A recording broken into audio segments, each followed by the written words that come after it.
Abang apai jingnya sudah ngaku selai harap pertai walang aleng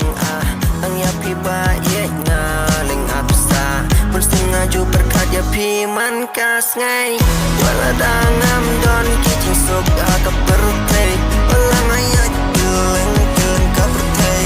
marwe ngasung hangi wala daka jindung kawan mentabak kame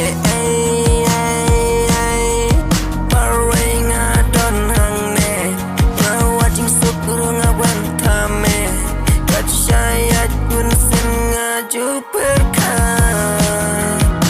kumkane kasla bertai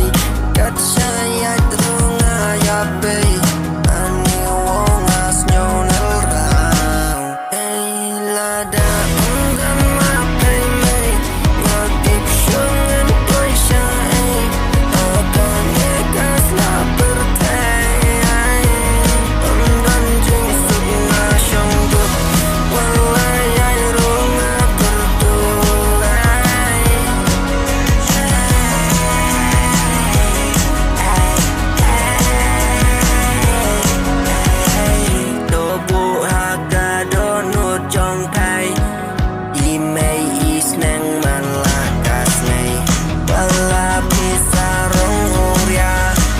tips ngi mei